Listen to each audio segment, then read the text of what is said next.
Good morning, guys. You're tuned into Healthy Living with Lebu, the show where we unpack real life issues affecting our health, families, and communities. I'm your host, Lebu Maseko, and as always, I'm here to make sure that you walk away a little wiser and more empowered about the choices you make with your living.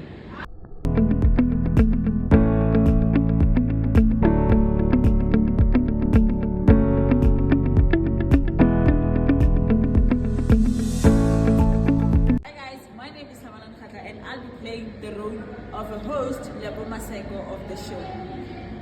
My name is Vumile Ndala and I'm playing the role of Dr. Nandim Kize. Nandimli, I have with me a very special guest, Dr. Nandim Kize, who is a 15-year-old experienced gynecologist. Doctor, welcome to the show. Thank you so much, Lebu. It's truly a pleasure to be here. You know, pregnancy is such a wonderful and transformative time in a woman's life, and it requires an understanding and care. So I'm actually happy to be here to talk about it. Let's get into it.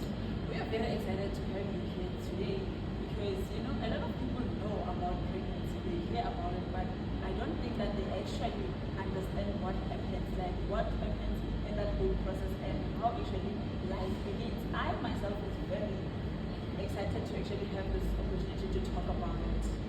So I'm also happy to actually explain this to other people. So let's start from the basis, the process of conception. How does conception happen? How does it really unfold? What happens when they say someone is pregnant?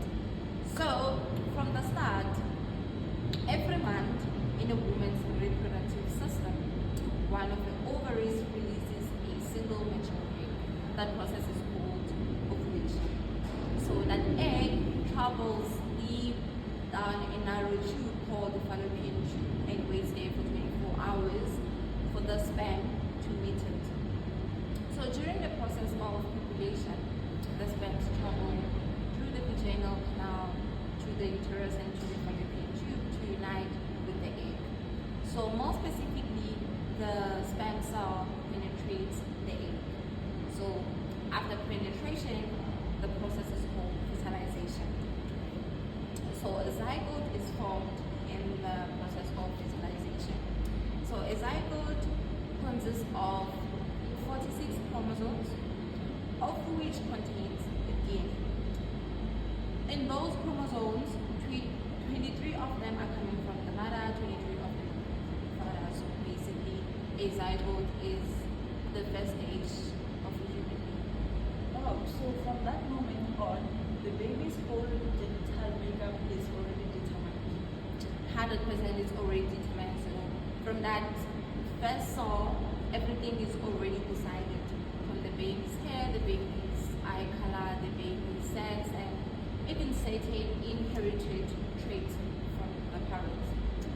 So you also have to look at the fact that there's dominant genes and recessive genes. So dominant genes are those genes that are observable in the baby's phenotype, and then the recessive genes are those genes that are not. So for example, let me say a mother have brown eyes and the father has green eyes. So the baby comes out with brown eyes. That means the brown eyes are the dominant genes. So that's it. Amazing. So from that point on, everything the mother does or eats affects that tiny little baby. It does affect 100% because during the process of implantation, so implantation is a process where a blastocyst is a small ball of cells. The small balls of cells attaches itself to the lining of the uterus. So that process is implantation. So during the process of implantation, the cells are starting to form different parts of the baby and the placenta. So the placenta is basically the lifeline that connects the baby to the mother through the umbilical cord. So the umbilical cord carries the oxygen, nutrients, and remove waste products from the mother. So much happens in such a short span of time. I don't think people understand how fragile and crucial this stage actually is. It really is. It is a very, very delicate stage. That is why early care and awareness is so important. during the stage, especially those first few weeks, and also have to pay attention to teratogens like smoking, drinking, drugs. Teratogens are basically the factors that could affect the pregnancy, so you should pay attention to them because they can influence how the baby develops. So the first trimester really lays the foundation of everything that follows. It's a huge concern for the pregnant women in today's world, and they face so many complications. Like, what are the risks of these women that are facing? Oh, that is a very, very reasonable questions, but then we can go through some of the risks that pregnant women face today, and especially those women who don't have regular healthcare access. So one of those major risks that they are facing that are common in today's world would be high blood pressure. High blood pressure is one of the most common risks that pregnant women face. The second one can be gestation diabetes. This is a type of diabetes where it develops during pregnancy. It develops when the mother's body cannot process sugar, which leads to a baby growing too large, resulting in difficulty in delivering the baby.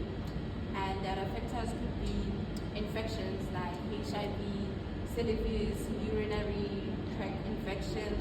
The other factors could be substance abuse like alcohol, drinking, and smoking. The other factors could be poor nutrition. Most women don't have access to healthy, nutritious meals.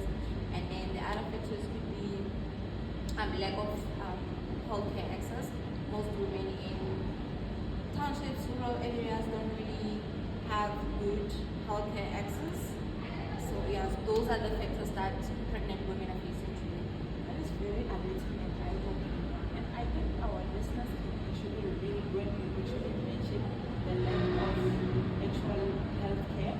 And life is very fast-paced these days, and many women just have to balance between their lives, their pregnancy, and jobs all at once. True. That is why support systems and early care are very, very crucial, because pregnancy isn't just physical, but it's also emotional and social. So women need understanding from their partners, from their friends, from their communities. So having that mental and emotional support isn't just luxury, but it's a necessity.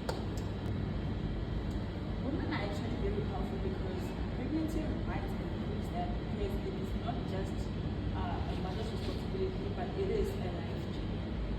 100%, it isn't just a mother's responsibility, it's a responsibility of everyone around her, whether it's friends, family, workplace, and everyone.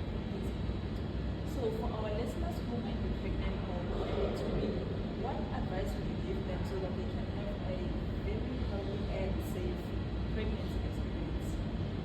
Oh, that is a good question. I've got some key advices that I can give. The first one is start prenatal care as soon as possible. The moment you find out you are pregnant, or even before, you can go for checkups, you can do regular visits. The second one is to eat healthy, have a good nutritious meal. The third one is stay away from alcohol, drugs, and everything. And then obviously take your supplements, do regular visits, and last but not least, have emotional and social support. Actually, very valuable advice. And I love that you're reminding women that it is actually okay to ask for help in every way. It is totally okay, because asking for help isn't just a strength, but it's also a responsibility for the mother. So before we wrap up, Doc, what final message would you like to give to our listeners and viewers? My final message would be they should know that pregnancy isn't an illness, but it does require love, care, and awareness. And every woman's body is different, and they shouldn't compare their body to everyone else's. And trust your body, listen to your body, don't hesitate to reach out for help. And two partners and families, be present. I repeat, be present, because being present also helps the mother for healthy journey, and a healthy pregnancy will builds the foundation of the healthy nation. True.